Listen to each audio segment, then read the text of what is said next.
Can anyone here imagine being removed from the only place that you have ever loved, which is home? On October 26, 1994, I was removed from my home at the age of 12 and placed into the foster care system. And today, 29 years later, I've yet to return home. Ladies and gentlemen, my name is Jose Colon, and that day was one of the most traumatizing experiences of my life. And I was devastated because I wasn't abused as a child, and I didn't come from a broken home. My mother was 14 years old when she got pregnant, 15 years old when she had me, and just 4 years after I was born, she suffered her first nervous breakdown.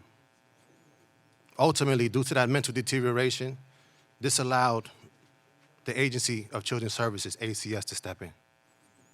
Now, being placed in foster care was an unfamiliar feeling, and I remember feeling confused and lost, and the longer that I was in that environment, the more I felt I wasn't worth anything. And even worse, I began to blame myself for everything that I was experiencing. It was then that I began to lose focus, and I lost the sense of caring. I stopped caring about school, my grades, I stopped caring about family, but most importantly, I stopped caring about myself.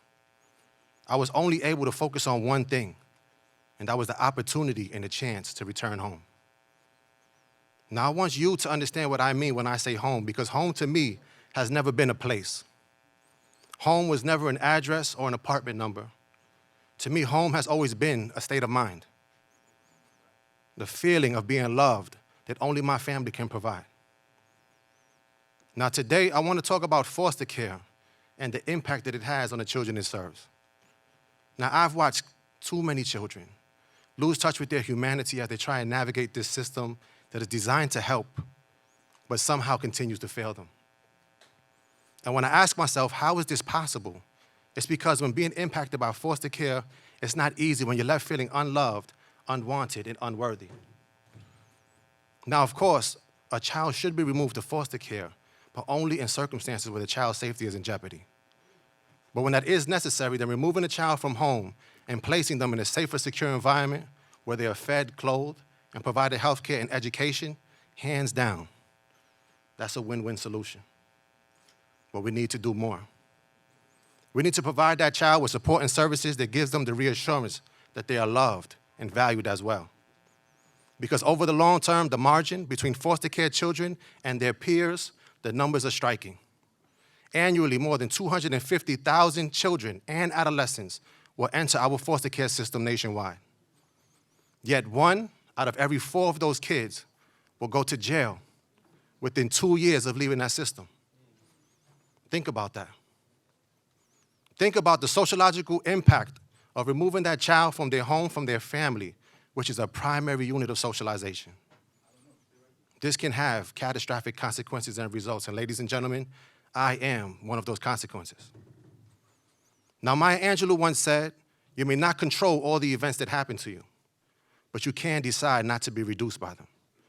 And I cannot stand here today in front of you and say that foster care is never the answer. I cannot say that. By no means will I say that. But I will continue to search for a better solution and a better way to protect our children when impacted. What I've designed is a program which falls under the acronym of I Am Okay If Mother Only Knew. And if implemented and utilized correctly, this program can bring about a major change within a growing population of youth within foster care and allow them to recognize their full potential. Children participating in I Am Okay would attend therapeutic workshops and engage in activities designed to resolve negative emotions, to reassure them that they're cared for and important, and to build their self-esteem and self-reliance. Now, I know firsthand that trauma can take you to a dark space.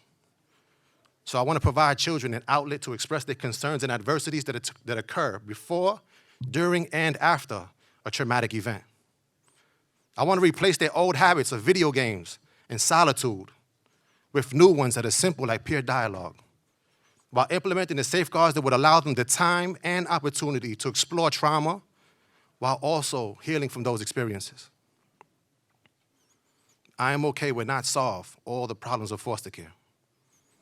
But my goal, which has become my mission, is to provide a platform that will disrupt generational trauma and offer children who have been removed from their homes a respite, a respite that I did not have 29 years ago. But today, with the help of I Am Okay, I can say that I am okay. And if my mother only knew, wherever she may be today in this world, that I'm a father, a husband, and like many of the children I was raised with in foster care, a survivor. And that I'm using the authority that I've earned through education to break barriers while using my personal experiences, not just to help a future generation, but perhaps showing them how to take steps in the right direction, even if it's just one step at a time. Remember to love. Thank you.